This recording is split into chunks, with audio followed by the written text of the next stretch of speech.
தேவரையும் அசுரரையும் திசைகளையும் படைத்தவனே, யாவரும் வந்து அடிவணங்க அரங்கநகர் துயின்றவனே, காவிரிநல் நதிப்பாயும் கண்ணபுரத்தின் கருமணியே, என்னுடைய இன்னமுதே ராகவனே தாளில் மங்களாசாசனம்.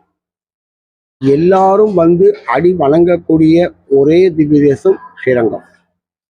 அதனாலதான் பிரபந்தத்துல தேவரையும் அசுரரையும் திசைகளையும் படைத்தவரே, எல்லாத்தையும் படைத்தவர் இவர் ஒருத்தர் தான். சாட்சாத் ஸ்ரீமன் நாராயணான ரங்கநாத சுவாமி தான். அதனால கொண்டாடக்கூடிய திவ்ய தேசங்கள்ல ஸ்ரீரங்கம் பிரதானமானது. இந்த பிரதானமான திவ்ய தேசம் எதுக்குன்னா, மற்ற கோவிலுக்கு ஒரு உதாரணம் அப்படின்னா, ஆகமமாகட்டும், பிரபந்தமாகட்டும், வேதமாகட்டும், இவர் ஒவ்வொன்றும் சிறப்பாக நடக்கிறதுக்கு மற்ற கோவில் நடந்தாலும் நடக்கினாலும் ஸ்ரீரங்கத்தில் நடந்தால் அது எல்லா திவ்ய நடந்த மாதிரி ஒரு விசேஷ அனுகிரகம் பண்ணக்கூடிய பெருமாள் தான் ஸ்ரீரங்க பெருமாள். அதில் பிரம்மோற்சவம் அப்படின்னாவே மக்களுக்கு ஒரு சந்தோஷம். ஏன்னா பெருமாளுக்கு என்ன சந்தோஷம்னா, தன்னை வந்து பார்க்க முடியாதவர்களுக்கும் தாம் போய் அனுகிரகம் பண்றார். அதுல இந்த சித்திரை பிரம்மோற்சவம் விசேஷமா கொண்டாடுறோம்.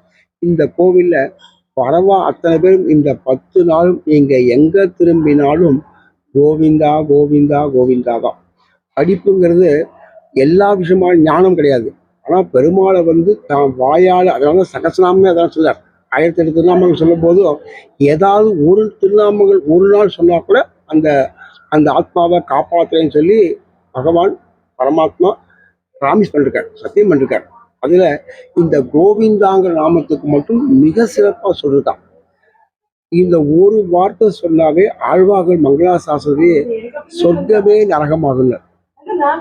நரகமே சொர்க்கம். நம்மளாம் நினைச்சிருக்கோம் சொர்க்கம் சொல்லுவோம், ஆனா நரகமே சொர்க்கமாகுமா அந்த ஒரு வார்த்தை சொன்னாவே. அப்படியாப்பட்ட ஒரு விசேஷமான நாள்ல இங்க வரக்கூடிய ஜனங்கள் மொத்த பேரும் எந்த பக்தி பூர்வமாக கிடையாது. ஞான மார்க்கம், வைராக்கிய மார்க்கம், நிறைய மார்க்கங்கள் சொல்றான். அதுல இது ஒரு மார்க்கம் என்ன, முழுமையா தன்னை அர்ப்பணிச்சுக்கிறது. அந்த அர்ப்பணிப்புல ஒரு வார்த்தை, நல்ல வார்த்தைகள் சொல்றது. அதுல கோவிந்தான் திருநாமத்தை சொல்லி இந்த ஊர்ல இந்த பிரம்மோற்சவம் மிக சிறப்பாக நடக்கிறது. அதுல இன்னைக்கு வந்து துஜாரோகம் சொல்லுவோம், கொடி ஏறுதல். கொடி ஏறுதல் எதுக்குன்னா, உலகத்து மக்களுக்கு தெரியப்படுத்துறதுக்கு இந்த கோவில்ல இன்னைக்கு இந்த உற்சவம், சித்திரை உற்சவம் ஆரம்பிச்சாச்சு அப்படின்னு தெரியப்படுத்துறதுக்காக கொடியேற்றம் சொல்லுவோம். அதை இன்னைக்கு கருட கொடின்னு சொல்லுவோம். அந்த கருட கொடி ஏற்றி திருவிழாவை ஆரம்பிச்சிருக்கோம்.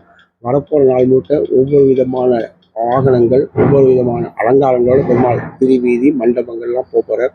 கடைசி நாள் வந்து தேர் ரதம் சொல்லுவோம், சித்திரை தேர். அந்த சித்திரை தேர்ல பெருமாள் எழுதி சித்திரை வீதி வலம் வந்து பக்தர்கள் அருளால் பாய்க்கிறார். கடைசி நாள் தீர்த்தவாரியோட இந்த உற்சவங்கள் சிறப்பாக நடைபெறுது. எல்லா ஜனங்களும் இங்கு வந்து சேவித்தாலும் சரி, இந்த தொலைக்காட்சி மூலம் சேவித்தாலும் சரி, அவளுக்கும் அதே கருணையை தரத்துக்கு பகவான் காத்துட்டு இருக்கார். எல்லாரும் எல்லா நலன்களும் பெறணும்னு அடியேனும் பிரார்த்திக்கிறேன்.